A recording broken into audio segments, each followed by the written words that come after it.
ರಾಯರ ರಂಗಮಂದಿರದಲ್ಲಿ ಶ್ರೀ ರಾಘವೇಂದ್ರ ಸ್ವಾಮಿಯವರ ಪೂರ್ವಾರಾಧನೆ ಕಾರ್ಯಕ್ರಮ ನಡೆಯಿತು. ಮಂತ್ರಾಲಯದ ಶ್ರೀ ರಾಘವೇಂದ್ರ ಸ್ವಾಮಿಗಳ ಮಠದ ಪೀಠಾಧಿಪತಿಗಳಾದ ಪರಮ ಪೂಜ್ಯ ಶ್ರೀ ಡಾಕ್ಟರ್ ಸುಬುಧೇಂದ್ರ ತೀರ್ಥ ಶ್ರೀಪಾದಂಗಳವರ ಆಶೀರ್ವಾದದಿಂದ ಮಂಗಳವಾರದಿಂದ 3 ದಿನಗಳ ಕಾಲ ರಾಯರ ಆರಾಧನೆ ನಡೆಯಲಿದೆ. ರಾಘವೇಂದ್ರ ಗುರುಗಳು ಬೃಂದಾವನ ಪ್ರವೇಶಿಸಿದ ಈ ದಿನವನ್ನು ದೇಶ ವಿದೇಶಗಳಲ್ಲಿ ಅದ್ದೂರಿಯಾಗಿ ಆಚರಿಸಲಾಗುತ್ತದೆ. 14ನೇ ಶತಮಾನದ ಸಂತರು ಮತ್ತು ಪೂಜ್ಯ ಗುರುಗಳಾದ ಶ್ರೀ ರಾಘವೇಂದ್ರ ಸ್ವಾಮಿಗಳು ವೈಷ್ಣವ ಧರ್ಮವನ್ನು ಪ್ರತಿಪಾದಿಸಿದ್ದು ಮಧ್ವಾಚಾರ್ಯರ ದ್ವೈತ ತತ್ವಗಳನ್ನು ಜನಪ್ರಿಯಗೊಳಿಸಿದರು. ರಾಘವೇಂದ್ರ ಸ್ವಾಮಿ ಆರಾಧನೆ ಎಂದರೆ ರಾಯರು ಜೀವಂತವಾಗಿ ಬೃಂದಾವನವನ್ನು ಪ್ರವೇಶಿಸಿರುವ ದಿನ.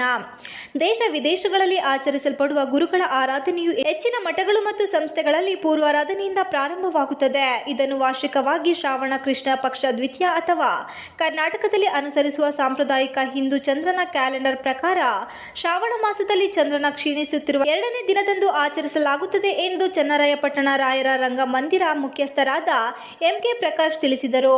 ಗುರು ಸಾರ್ವಭೌಮ ಶ್ರೀ ರಾಘವೇಂದ್ರ ಸ್ವಾಮಿಯವರ 353ನೇ ಆರಾಧನಾ ಮಹೋತ್ಸವದ ಮೊದಲನೇ ದಿನವಾದ ಮಂಗಳವಾರ ಬೆಳಿಗ್ಗೆ ಪಂಚಾಮೃತ ಅಭಿಷೇಕ, ರಾಯರಿಗೆ ವಿಶೇಷ ಅಲಂಕಾರ, ರಾಯರ ಅಷ್ಟೋತ್ತರ ಬೆಳಿಗ್ಗೆ 9 ಗಂಟೆಗೆ, ಮಧ್ಯಾಹ್ನ 12:30ಕ್ಕೆ ಮಹಾಮಂಗಳಾರತಿ, ತೀರ್ಥ ಪ್ರಸಾದ ವಿನಿಯೋಗ ಹಾಗೂ ಬಂದಂತಹ ಎಲ್ಲ ಭಕ್ತರಿಗೆ ಅನ್ನದಾನ ಕಾರ್ಯಕ್ರಮ ಜರುಗಿತು.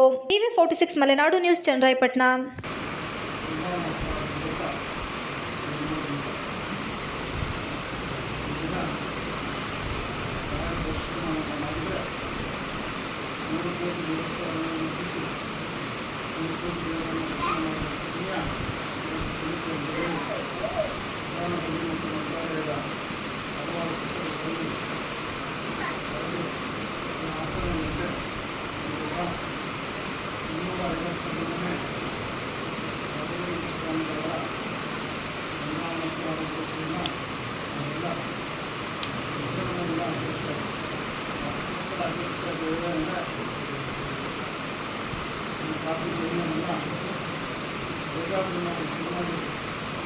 Gracias.